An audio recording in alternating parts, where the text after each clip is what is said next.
Oh, the Allegheny Journal is delighted to speak to Kristi Dressler, who is operating a Compass for Life. And we'll maybe talk about that a little bit later. And we're also delighted to speak with Steve Young, who has probably walked 15,000 miles all across the country.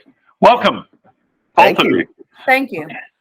Mr. Young, your inspiration for walking across America is a individual named Adam Petty.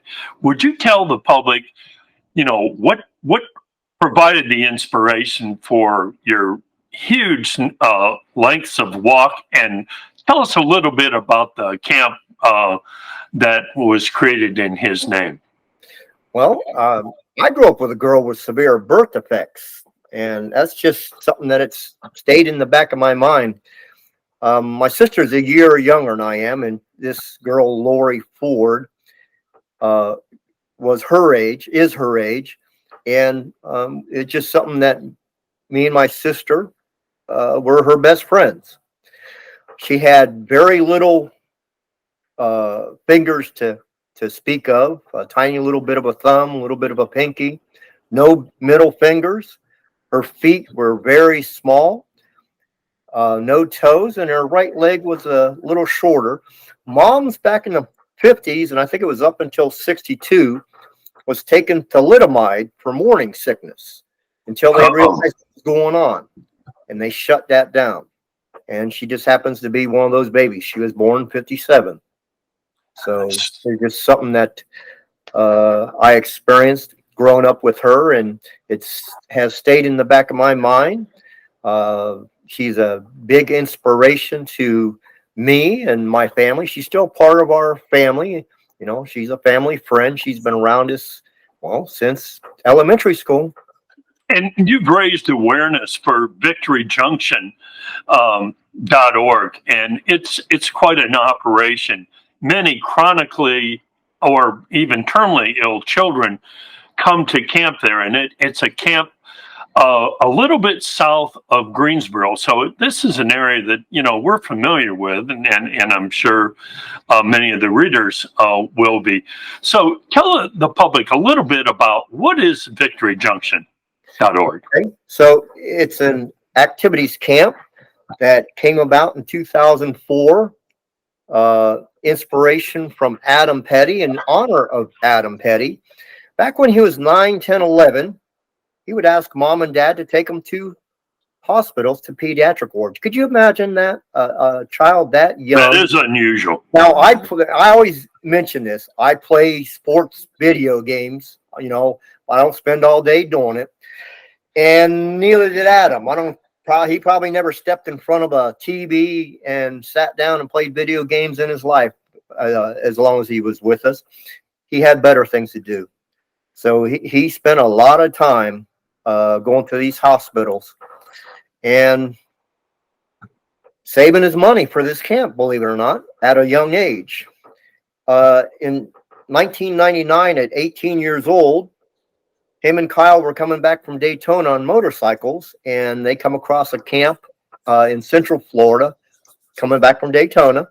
In Central Florida near Orlando, there was a camp called Boggy Creek, and they knew about that camp. Somebody had mentioned it, told them about it. So they stopped and took a look at what it was all about. Excuse me. And they rode away from there, and the story goes that Adam goes, "Dad, how come we can't do something like this up in our neck of the woods?" And that's how it's come about. In 2000, that was 99. In 2000, in May, he went to New Hampshire, and he was just starting his racing career up in NASCAR, the three top series. And he went to New Hampshire, and he went out to do some practice laps. And going into turn 3, he hit the wall at 130 mile an hour straight on shot, and he died instantly. Wow. Yeah. So getting past mourning his loss and wanting to carry on his wishes, his dream, they got the camp funded, built, and opened in 2004. Now listen to this number. From 2004 until today, over 115,000 children have come to this camp totally free to their families. Wow, that is really something. And as we understand, the Petty family even donated the land for this camp. Yeah. Richard and Linda, Kyle's mother and father, they donated 84 acres there. So how did you come up? How did you happen to come upon Covington? I guess you've walked all the way across the country, California, and everything, and you ran into this character to your right, Kristi Dressler, who's doing good deeds here in Covington. Is. And how did you run into Covington? Well, through the police department, Officer Berger told me about her ministry and her church and the Salvation Army. And the first place I went to was over to the Salvation Army thrift store and met everybody over there. And I was sharing with them who the Officer Berger was talking about, and they made a phone call. And me. Here I am. I mean, well, Kristi's Compass for Life program just recently had a neat boost from the Allegheny Foundation. But as if she needed a boost, she's a booster all on her own. She's one of our local characters, as you know, already. Just a short period of time that I've been here, her and her husband, man, are on the run all the time. We are very busy. Well, you're passing along the word about this great Victory Junction camp in North Carolina along the way. And so, where's your next stop going to be? Or are you on your way all the way across the nation again? Well, I'm headed towards home, and I just recently had a prompting from the Holy Spirit. My plan was to go home and I never know if that's a permanent. I've been home 2 times already on this walk, actually, and been come back out. I've actually been out on this walk since March 10th of 2020 with a year and a half's worth of rest as I've gone along. But I'm going to go home. I got some business to take care of, and I'm going to head back out and cover some areas of the country I haven't covered, and it will take me into areas that I've already, states basically that I've already covered. And I'll share with Kristi that I've intersected some areas that I've already been through in these states on one road at one point at one time, and going back across, going through these areas on another road, going someplace else within a state. So she was saying she wouldn't mind if I came back through Covington, so you never know. But I'm going to go, let's see, these are states I haven't been in, and I'm going to go visit them. South Dakota, not North Dakota, but South Dakota,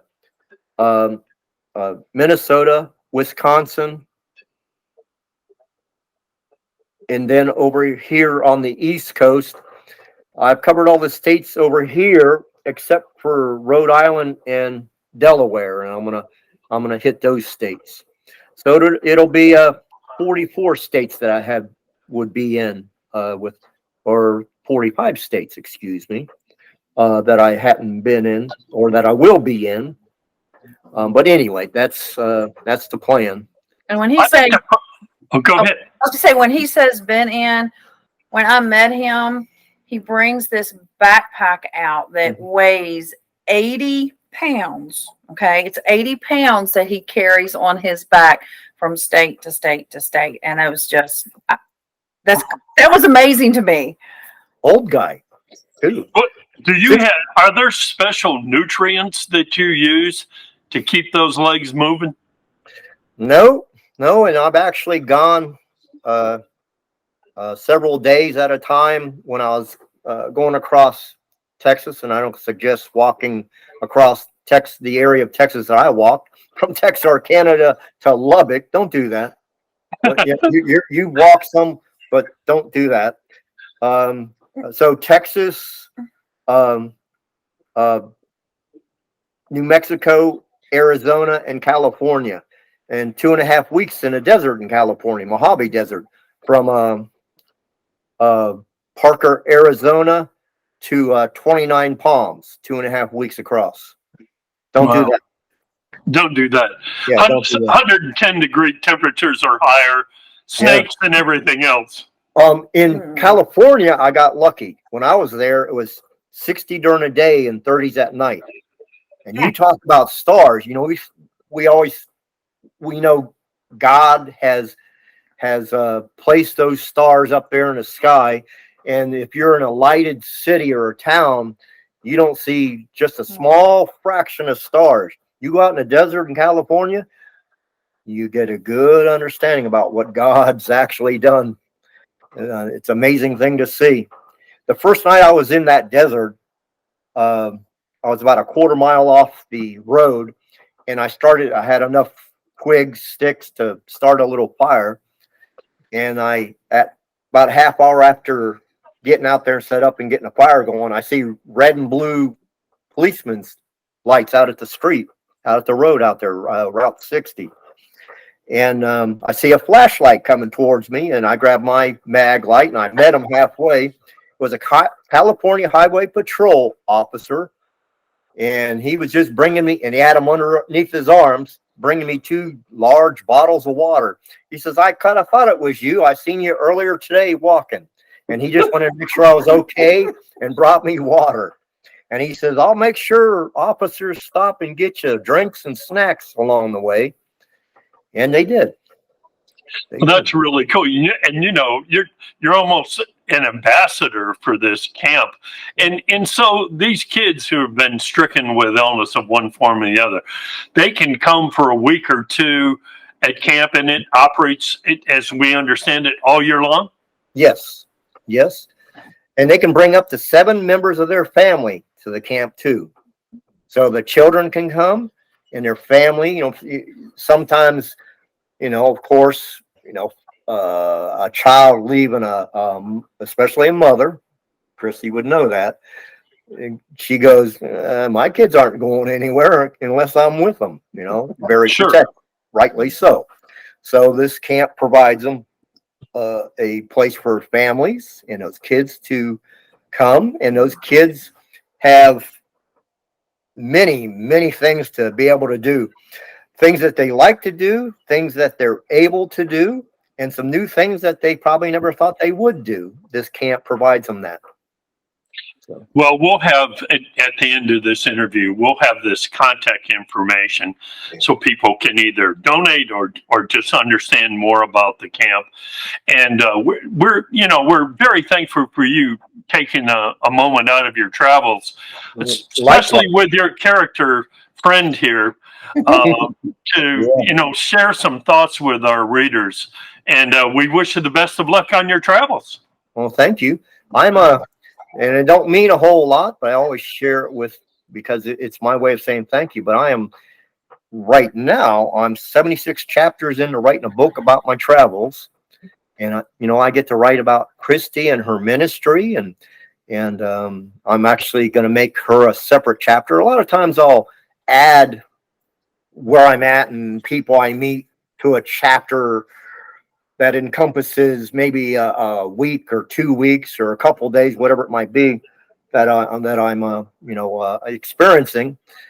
But I have made separate chapters, special chapters about people, basically, that have had a big impact on me and have shown beyond my expectations of care and love. And I'm just out here. There's only 2 things I ask. And thanks to her, we're doing one of them right now is to do the newspaper, radio, and TV interviews. And the only other thing, I've been in I lost count, but well over 800 city halls and police departments. That way they know who I am and what I'm doing. And I asked about possibly where I could set a tent up. So I have a chapter called Hometown Heroes, and it's about our police departments. Well, we look forward to hearing when you finish. Do you have an end date? Well, sometime. Okay. Pressure's on. Yeah, probably sometime next year or maybe early 26. And do you have a title for the book? Yes, I do. One Man's Journey of Hope and Faith. Well, we look forward to, I guess that'll be an Amazon.com feature. Yeah.